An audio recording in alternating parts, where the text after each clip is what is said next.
I have no answer to that question. I can't figure out what they're thinking myself, as I tried to make clear. We have no war-winning strategy. Trump obviously found it difficult to swallow the 17 June Memorandum of Understanding, and he decided that he could try to push the Iranians around by, creating this U.S.-dominated channel in the Strait of Hormuz. Why he thought he could do that, why he thought he could get away with it, I don't know. Why he thinks that he can win a tit-for-tat campaign against Iran when he couldn't win a strategic bombing campaign against Iran in the early weeks of this war escapes me. I just don't get it at all. I think it has to do mainly with the fact that there are a lot of people around Trump who are dissatisfied with the Memorandum of Understanding of June 17, and they want him to go back on the offensive and see if he can get a better deal. But do any of those people have a military strategy in mind that will allow Trump to succeed? I think the answer is clearly no. Nobody's been able to put out or tell a story about how we can use military force. Let me make a point or two about the issue you raised regarding the attack on the Houthis that happened in early 2025. Of course, President Trump comes into the White House in January of 2025. And then in March, he says, as you made clear, that we're going to get tough with the Houthis and we're going to defeat the Houthis.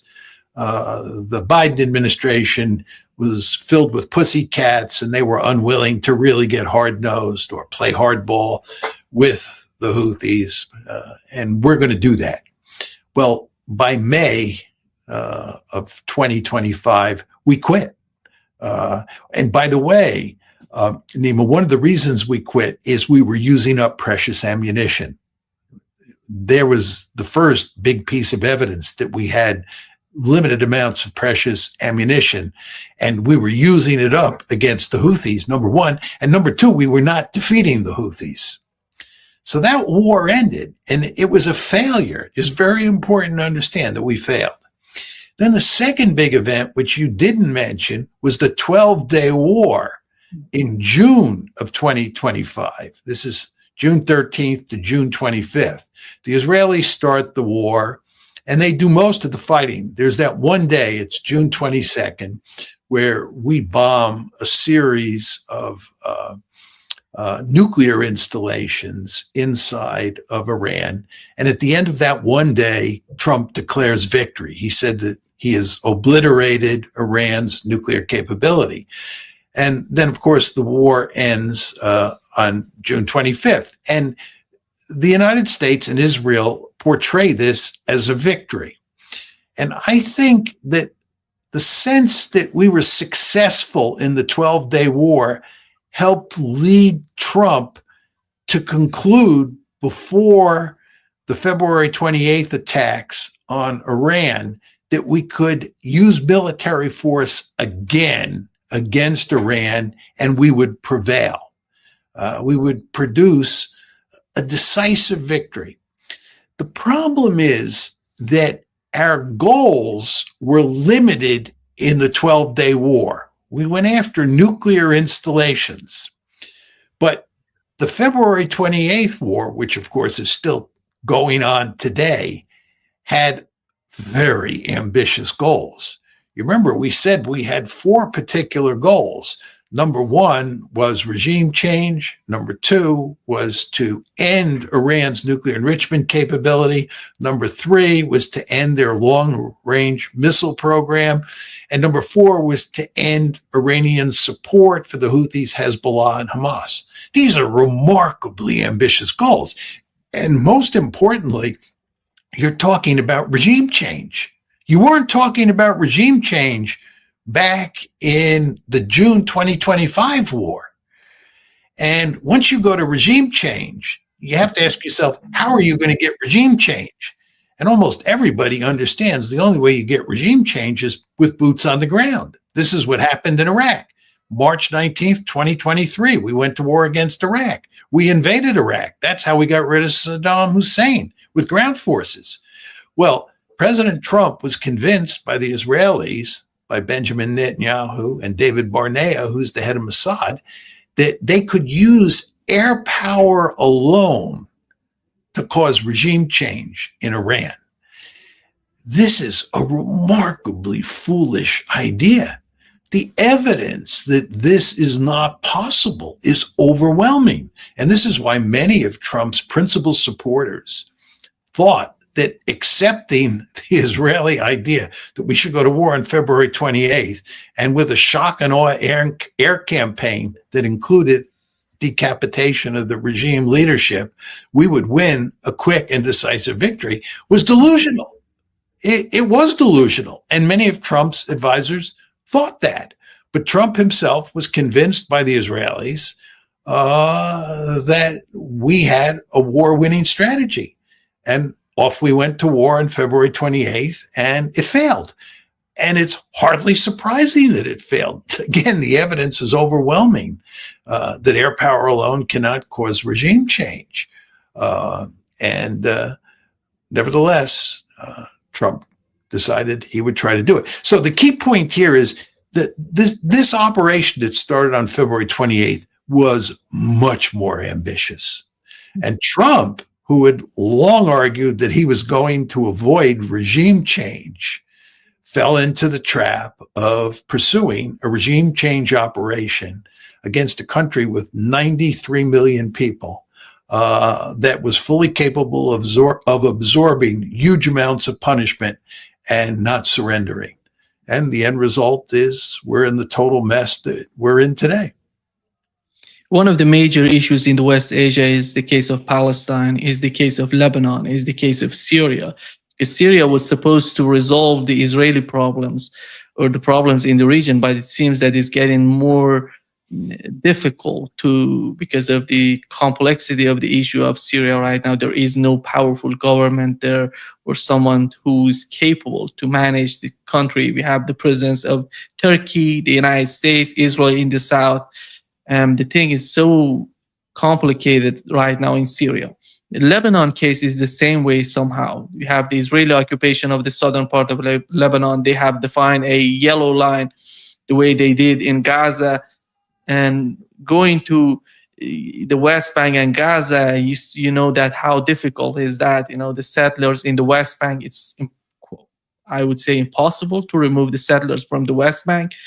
And because you look at the West Bank today, some little points on the map when it comes to the PLO and the Palestinians in the West Bank. Here comes the question is that in the eyes of the Iranians, in the eyes of the acts of resistance going from Yemen to Iran to Iraq to Lebanon, they all see the issue as one. It means that the occupation and the case of Palestine and the occupation in Lebanon as well. But in the eyes of Washington, they want to isolate these conflicts. With Iran, it's all about Iran and the United States. With Lebanon, it's about Israel and Lebanon. With the Gaza, it's going to be between Israel and Palestinians. How is that going to be possible for Washington to understand? Do you think that after all, the war is changing somehow the region, but how is that going to help Washington to understand that these are all connected? You cannot separate one from another. And how is that going to happen in the near future, or maybe in a decade? Well, all these conflicts are connected. You're exactly right. And let's just talk about Hezbollah and Lebanon, especially the Israeli occupation of southern Lebanon. If you look at the Memorandum of Understanding, the first article number 1, deals with Lebanon, unsurprisingly. And that means it deals with Hezbollah. And this tells you very clearly that the Iranians are deeply committed to maintaining close relations with Hezbollah, Hamas, and of course the Houthis. Remember, the Houthis today have announced that they're closing down the Red Sea to the flow of Saudi oil. This shows you just how closely the Iranians and the Houthis are to each other. And the same thing, of course, is true with regard to Hamas, but especially with regard to Hezbollah. Now, moving forward, I would be willing to bet that what will happen here is that the Iranians will insist, before they agree to another memorandum of understanding, that the Israelis have to get out of southern Lebanon. That was, in effect, part of the 17 June memorandum, but the Iranians did not push hard on that issue. It looked like the memorandum of understanding was going to be operationalized without the Israelis getting out of southern Lebanon. I don't think that will be the case in the next memorandum of understanding. I mean, who knows for sure? But this issue is not going away for the reasons that you stated, that these conflicts are all interrelated. Now, very importantly, the Israelis understand this. And the Israelis' great fear is that the United States will sign a memorandum of understanding that limits their freedom in places like southern Lebanon, in places like Gaza, and with regard to the Houthis. That's what scares the Israelis. It's the Israelis more than the Americans who want to separate what's going on in southern Lebanon from what's going on between Iran and the United States, or what's going on in the Persian Gulf. And it's the Iranians who say you can't do that. The Iranians want to maintain the axis of resistance. So it's not clear how this is all going to play out moving forward. But the Americans are going to be in a very difficult situation no matter what, because the Iranians are going to put huge pressure on us to get the Israelis out of southern Lebanon and to get us to limit what Israel can do in terms of attacking Hezbollah. On the other side, the Americans are going to be pushed hard by the Israelis and by the lobby in the United States not to curtail Israeli operations in southern Lebanon against Hezbollah. And how the United States reconciles this set of opposing forces is very hard to say. Yeah. Do you see that the case of Israel believes that the next enemy is Turkey because of the situation in Syria? That would bring, it's not just about the United States staying in the region fighting Iran. It's about what is the perception of Washington of the West Asia. Is that going to be a new war? Is that a new conflict? Or they're going to have some sort of understanding of the position of these two. There are two countries, two important countries in the West Asia, Iran and Turkey. And Israel wants to fight both of them at the same time. And what is that for Washington? Just quickly, it's important to emphasize that Israel's grand strategy for dealing with the greater Middle East is to take any country that is potentially powerful or is actually powerful and to weaken it, if not wreck it. This is what they'd like to do in Iran. And they fully understand, the Israelis, that Turkey and Iran are two countries that have a lot of people, a lot of human capital that's capable of producing sophisticated weaponry and a sophisticated economy and so forth and so on. So the Israelis not only want to weaken Iran, they want to weaken Turkey. They see Turkey as an adversary that has to be dealt with. And if you listen to Naftali Bennett talk, who is a former Israeli prime minister and might be a future Israeli prime minister, you quickly understand that the Israelis have their gun sights on Turkey as well as Iran. Iran is the number one problem at the moment. But were they to finish off Iran, they would quickly pivot toward Turkey. Now, the problem here is that the United States has good relations with Turkey. Furthermore, Turkey is a member of NATO. what happens if Israel attacks Turkey? Does the Article 5 guarantee come into play and the United States come to the defense of Turkey the way it's supposed to come to the defense of the Baltic states if Russia were to attack those countries?